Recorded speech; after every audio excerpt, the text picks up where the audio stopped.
तो देखते ही देखते आईपीएल 2025 को पूरा एक हफ्ता हो गया है, यानी कि वक्त बहुत ही तेजी से गुजर रहा है। लेकिन आज का जो वक्त है वो गुजर भले ही तेजी से जाए, लेकिन सबसे ज्यादा एंटरटेनिंग होने वाला है, इस बारे में कोई दो राय नहीं है। क्योंकि आज है आईपीएल 2025 का सुपर सैटरडे, यानी कि 4 जबरदस्त टीमें आमने सामने दो हाथ करने वाली हैं। और दिन का पहला वही टूर्नामेंट का 10वां मैच खेला जाएगा दिल्ली कैपिटल्स और सनराइजर्स हैदराबाद के बीच। सनराइजर्स हैदराबाद जो कि इस टूर्नामेंट में एक जीत और एक हार का सामना कर चुके हैं, वहीं दिल्ली कैपिटल्स जिन्होंने हार के मुंह से जीत को छीन लिया था आशुतोष शर्मा की जबरदस्त पारी रही थी लखनऊ सुपर जायंट्स के सामने, वो एक बहुत ही मोराल बूस्ट करके इस मैच में आने वाले हैं विशाखापट्टनम के मैदान पर। दोपहर को 3:30 बजे से यह मुकाबला खेला जाने वाला है।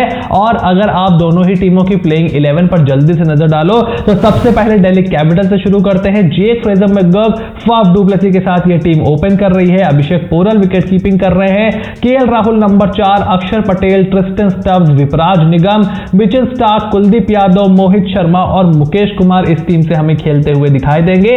और पिछले मैच के इंपैक्ट प्लेयर आशुतोष शर्मा इस मैच में भी इंपैक्ट डालने के लिए पूरी तरीके से रेडी हैं।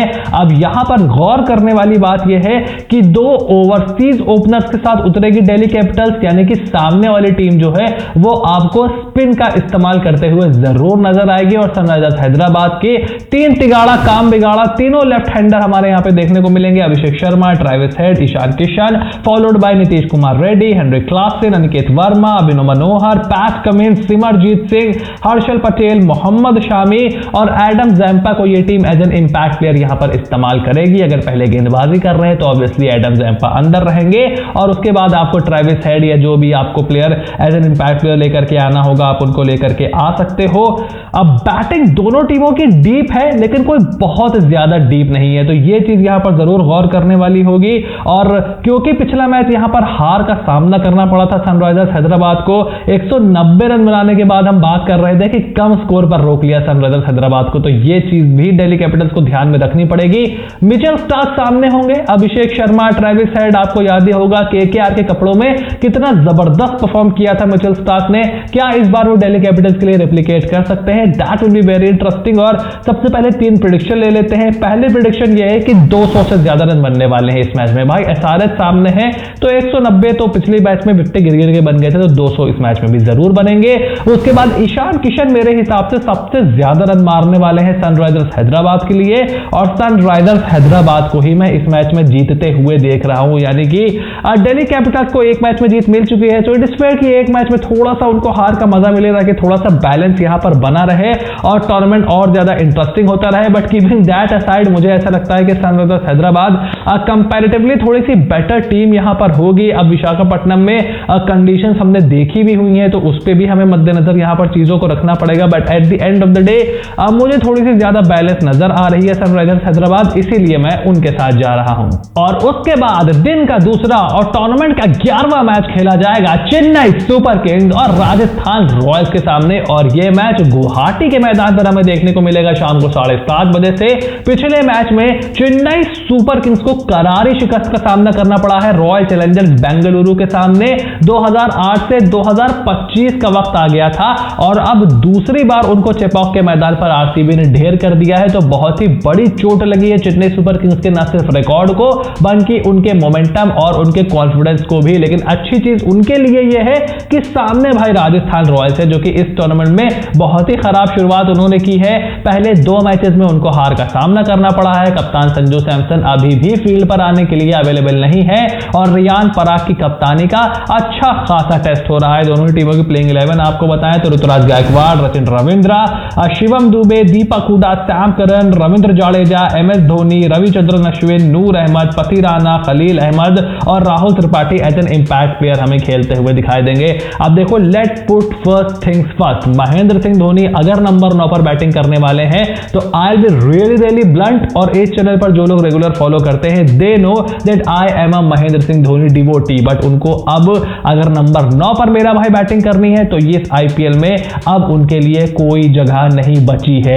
आई नो कि ब्रांड वैल्यू उनकी बहुत ज्यादा है और विकेटों के पीछे उनके हाथ देख रहे हो किस तरीके से चल रहे हैं, बट अगर आपको खुद की बल्लेबाजी पर इतना भरोसा नहीं है कि आप अश्विन के ऊपर बैटिंग कर पाओ तो फिर भाई आप किसी किसी एक यंगस्टर की जगह यहां पर खा रहे हो। Let's just put it that way.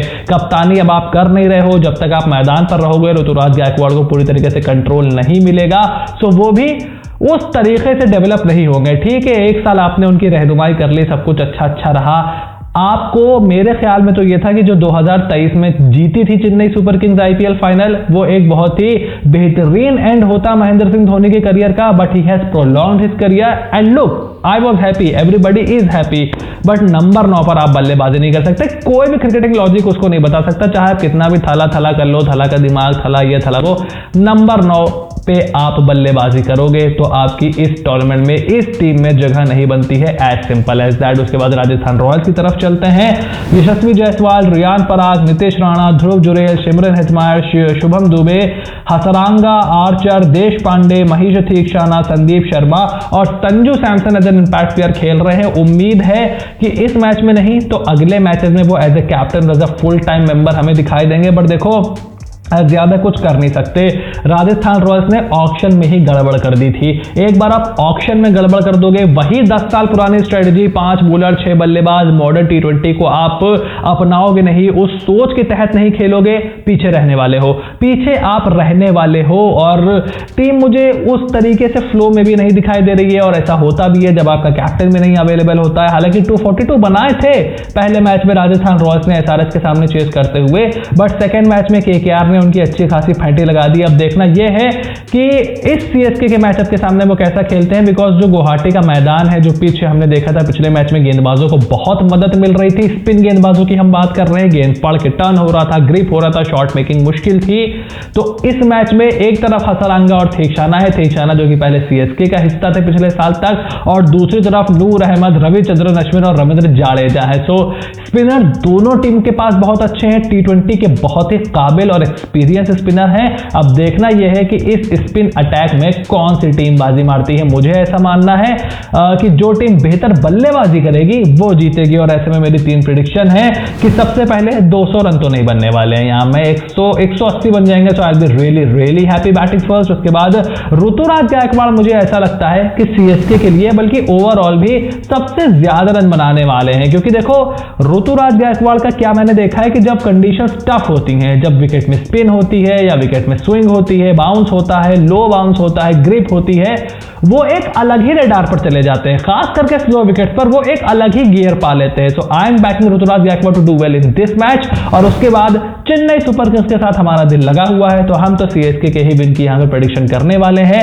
आपका क्या ओपिनियन है मुझे कमेंट बॉक्स में लिख करके जरूर बताओ। चैनल को सब्सक्राइब करो, नोटिफिकेशन की घंटी बजाना बिल्कुल भी ना भूलना, ताकि ऐसी कोई भी वीडियो तुमसे बिल्कुल भी मिस ना हो। Stay tuned and I will see you soon in the next video.